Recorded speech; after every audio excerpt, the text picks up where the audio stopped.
بسم اللہ الرحمن الرحیم نحمدہ ونصلی علی رسولہ الکریم۔ انجینئر علی مرزا سے جو ہمارے اختلافات ہیں، علماء کے اختلافات ہیں، وہ ساری دنیا کو معلوم ہے۔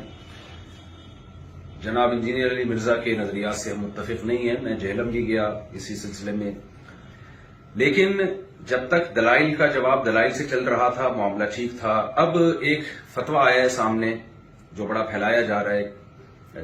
ایک مولانا صاحب کی طرف سے فتویٰ دیا گیا کہ جی انجینئر صاحب کا قتل جائز ہے۔ تو میں یہ اپنی دینی ذمہ داری سمجھتا ہوں کہ ہم اس فتوے سے بالکل متفق نہیں ہیں، اور جتنی بھی میری بڑے علماء سے بات ہوئی ہے، جہاں تک میری رسائی تھی، جن سے میری بات چیت ہوئی ہے، وہ کوئی بھی اس فتوے سے متفق نہیں ہے۔ تو لوگ اس فتوے کو علماء کا متفقہ فیصلہ نہ سمجھیں، کیونکہ ہمارے ملک میں پہلے قتل و غارت بہت ہوئی ہے۔ یہ شرعاً کسی کو اجازت نہیں ہے اس کی کہ کسی بھی شخص کو اٹھ کے وہ قتل کر دے۔ انسانی جان کا قتل، چاہے وہ کسی بھی مسلک سے ہو، کسی بھی فرقے سے ہو، کسی بھی مذہب سے ہو، ہم اس کا قتل جائز نہیں سمجھتے۔ پاکستان میں قانون بنا ہوا ہے کہ کوئی بھی صحابہ کرام کی بے ادبی کرتا ہے یا گستاخی کرتا ہے تو قانون بنا ہوا ہے۔ تو یہ سپریم کورٹ کا کام ہے، ہائی کورٹ کا کام ہے، جج کا کام ہے کہ وہ یہ فیصلہ کرے کہ کون گستاخ ہے اور کون گستاخ نہیں ہے، اور اس بیس پہ جو بھی پاکستان کا لا ہے، قانون ہے، وہ نافذ ہونا چاہیے۔ لیکن یہ جو ایک فتویٰ دیا گیا ہے کہ جی اٹھ کے قتل کر دیا جائے، یہ بالکل ٹھیک نہیں ہے۔ میرے بیسیوں اختلافات ہیں انجینئر علی مرزا سے، میرے کیا اہل سنت والجماعت کے علماء انجینئر علی مرزا کے عقائد کو درست نہیں سمجھتے، لیکن قتل و غارت کے فتوے دینا، انسانی جان غیر محفوظ ہو جائے ہمارے ملک میں، یہ بالکل جائز نہیں ہے۔ ہم اس کی پرزور مذمت کرتے ہیں، اور اس کو علماء کا فتویٰ نہ سمجھا جائے۔ ایسا نہ ہو کل کوئی سرپھرا اٹھے اور کسی انسان کو قتل کر دے گستاخی کی بیس پہ، بے ادبی کی بیس پہ، تو یہ بالکل غلط ہے۔ ہم اس کی بھرپور طریقے سے مذمت کرتے ہیں، اور علماء بھی جہاں تک میری رسائی علماء سے ہوئی ہے، وہ بھی اس عمل کو جائز نہیں سمجھتے۔ تو ملک میں امن کی کوشش کریں، اور دلائل کی دنیا میں رہ کے ہی بات کی جائے گی۔ اس سے آگے بڑھنے کی کوشش نہ کریں، قانون اپنے ہاتھ میں لینے کی قطعاً کوشش نہ کریں۔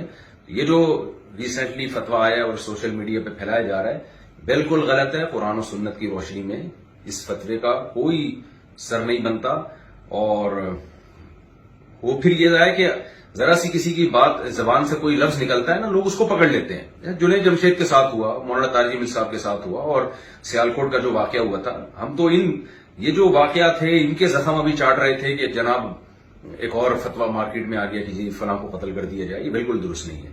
تو خدارا جو مذہبی لوگ ہیں وہ جنون کی حد تک آگے بڑھنے کی کوشش نہ کریں، پاکستان کا، اسلام کا امیج دنیا میں خراب کرنے کی کوشش نہ کریں۔ اس سے ملک میں نقصان ہوگا اور قتل و غارت کا میدان گرم ہوگا۔ تو یہ بالکل غلط ہے۔ لہذا میں ابھی نیچے آیا ہوں گھر سے اتر کے، صرف اس کلپ کو ریکارڈ کروانے کے لیے، کیونکہ مجھے نہیں معلوم تھا کہ اس طرح کا سوشل میڈیا پہ کوئی فتویٰ پھیلایا جا رہا ہے۔ تو دیگر علماء سے بھی میرا مشورہ ہوا، تو سب کا یہی مشورہ تھا کہ ہمیں فوراً اس کے خلاف ایک بیان ریکارڈ کروانا چاہیے، اس فتوے کے خلاف، کہ یہ علماء کا فیصلہ ہرگز نہیں ہے، نہ قرآن کا ہے، نہ حدیث کا ہے، اور نہ علماء کا فیصلہ ہے۔ اس سے ملک میں فساد پھیلتا ہے، اور اللہ تعالیٰ فساد پھیلانے والوں کو پسند نہیں کرتے۔ تو ملک میں ہر ایک کی جان محفوظ ہونی چاہیے، چاہے وہ کسی بھی مسلک سے اس کا تعلق ہو، یا کسی بھی فرقے سے، یا کسی بھی مذہب سے، کوئی بھی رائے ہو۔ دلائل کی دنیا میں آپ ضرور ڈیبیٹ کریں، دلائل کی دنیا میں آپ ضرور ایک دوسرے کو چیلنج دیں، اور اگر آپ سمجھتے ہیں کہ کسی نے کوئی کام ایسا کیا ہے جو آئین کے خلاف ہے، اسلام کے خلاف ہے، تو لا کے ذریعے اس میں پنشمنٹ کی کوشش کی جائے، قانون کا سہارا لیا جائے۔ جج فیصلہ کرے گا کہ کیا سزا بنتی ہے یا نہیں بنتی۔ اللہ تعالیٰ ہمارے ملک کو ہر قسم کی اندرونی اور بیرونی سازشوں سے پاک فرمائے، اور اس شر سے اللہ تعالیٰ ہمارے کنٹری کو محفوظ فرمائے، اور عالم اسلام میں محبت اور اتحاد پیدا فرمائے، اور ہماری سب کی جانوں کو اللہ تعالیٰ محفوظ فرمائے، اور یہ جو مذہبی شدت پسندی ہے، اس شدت پسندی سے اللہ تعالیٰ ہم سب کی حفاظت فرمائے۔ وما علینا الا البلاغ۔